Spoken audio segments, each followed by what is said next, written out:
राग मोहब्बत राग वफा रूह ग़िज़ा है। अल्हम्दुलिल्लाहि वकफ़ा वस्सलामुन अला इबादिहिल लज़ीना इस्तफ़ा अम्मा बाद। मौलवी साहब मोहतरम पिंजम टरन लो خو په پنځم ترن کې په اخره کې ورته جواب داور یاد شو غم ته ورکه د الله دی وکي چې دا زر ور پیدا شي. بل مولوی صاحب اوله خبره دا وکړه وای ما رشیدیه پیش کړه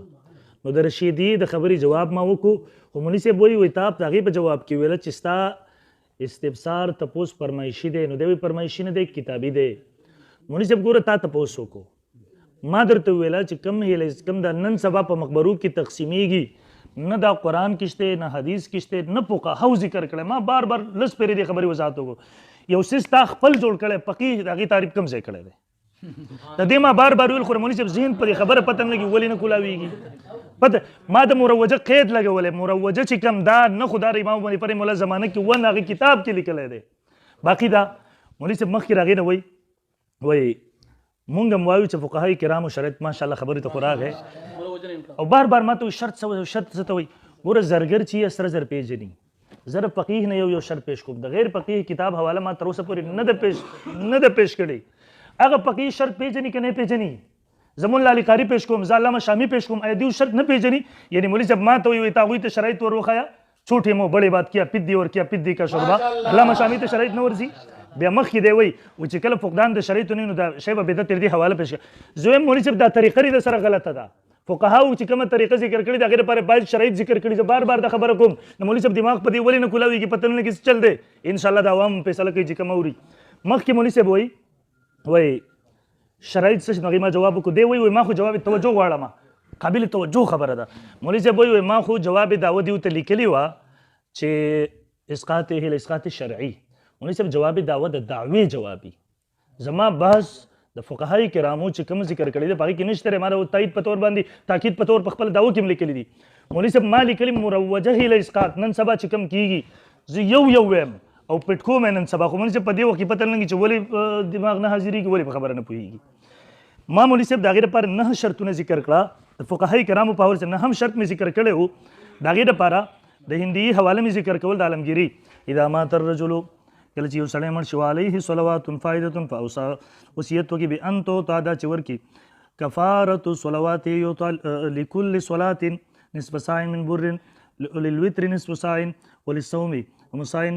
من ثلث ماله مولوی صاحب دی وی یو سړی چې وفات شو او هغه وصیت کړی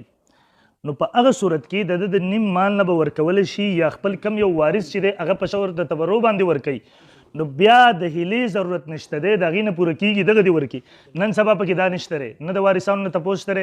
نه دا تپوس شته چې په ثلث د مال کې پوره کېږي ثلث د مال یې څومره دی یعنې دلته مړ شو په 2 غنټو کې خخۍ په 2 غنټو کې ټول جیدادونو تفصیلات معلوم کړه اوس د هغې لپاره هیله کوي مولوي صاحب نو نن سبا دا شرط هم بالکل مفروض دی 10 نمبر شرط چې کوم فقهای کرامو هیله ذکر کړي د هغې لپاره به دا دی چې فقیر ته چې کله مال ورکوي نو نیت به دی چې د د مالک جوړول واسم به وي صرف هیلې په طور به نه وي لکه زمونږ دا چې راشي والا فوري تورته واپس او که غیر اور کی جامع اور لمته باغی دا علامه شامی رحم الله فرمای ويجب الاحتراز من ان يلاحظ الوسيع عند دفع السره للفقير الهزل او الحيله دبر هيله او د هزل نزان ساتي بل يجب ان يدفعها عازما على تمليكها من حقيقه لا تيلا دیبا عزم د دې خبرې کوي چې هغه مالک کی صرف دا غب شپ بنه لګي نن سبا چې مخونان لګي په مخبرو کې لسم نمبر مس یو لسم نمبر کدا فقیر چاته چې ورکړی دی دا واخله هغه د مال واپس کولو نه انکار وکړي نو دغه لپاره جایز ده دغه نه واپس په زور اخیستل جایز نه دي په ایمان دی دا وام وایي کوم مقبره کې چې فقیر ته ورکړي هغه ورته چې نه در کومه سر ور باندې ماتوي که نه ماتوي دا هسې دوکه کول دي که یقینا فقهای کرامو چې کوم شرط ذکر کړی په هغې سره دا پوره مالي کول دي دا زما سره علامه شامی رحم الله رسالې ابن ابي 344 ده ها دی وایي ان الفقير اذا ابى عن هبتها الى الوصي كان له ذلك کله چې انکار وکړي واپس د هبه مولوی صاحب محترم وګونه کولاو کا نو اختیار دی هغه ته ولا يجبر على الهبه هغه جبر نشي کولای د هبه چې ته واپس هبه کا نن سبا په ایمان دي سا وامو چې دا ششته دی 12 نمبر کله چې فقیر په دغه مال باندې قبضه وکړي نو تر څو پورې چې فقیر هغه مال په قبضه کې نه اغسته تر هغه وخت پورې دغه په ملک نه داخل شوی لہذا په دې صورت کې هله اسقاط صحیح نه ده او زینو ما علامه شامی رحم الله رسول ابن بدین 325 کې لیکي خرج په قبلای بدل فقیر ويقبضها او قبض کې دل ويعلم او پویږي په انها صارت ملکا له چې دغه ملک ګرځېلو کدغه نه مناسب قبضه پکې نه او مناسب هغه قبول کړي نه نو دغه ملک نه ګرځي واپس هیبه کولای نشي نن سبا پکې دغه سیس بالکل د سره نشته یو دوه کور کول دي د 14 نمبر فقیر چې کله وارث یا وصی یا وکیل بر رسالت هغه تر مال واپس کینو هغه هم په دې باندې قبضه کوي چې تر څو پورې هغه نه کړي قبضه نو د په ملکیت کې ناراضي دی واپس چاته نشي ورکولای نن سبا اخونان صرف د غمري واپس ساتي وخت نه په دې پويږي چې د قبضه کوي نه په دې پويږي چې قبضه کوم او دا په مقبره کې سره کې دی نشي کومه طریقه چې په مقبره کې دی کوي ام دغه خبره لیکي علمگیری فيستقرض الولي قيمتها ويدفعها للفقير ثم يستوهبها منه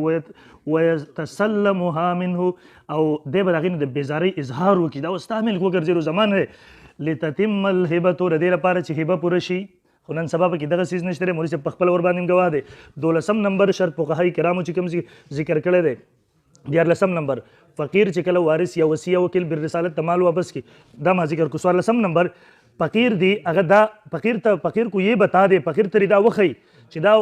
مال وستا په ملک کې داخل شوی دی ته په دې کې هر قسمه تصرف کولای شي البته کې دا ماته واپس کې هبه کې نو زه به دوباره تا ته درکم د دې لپاره چې میت ذمه فارغ شي که فقیر په دې باندې نه پوهې کړي نو هیله اسقاط نه صحیح کیږي دا همدغه رسائل ابن عابدین کې ولی ادای سرت طرائق لپاره ډېرې طریقې چې کومه تلای ورکې احسنها بهتره طریقه راغی نه دار ایو تل ان شاء الله درې ټرن کې شریعت رسول به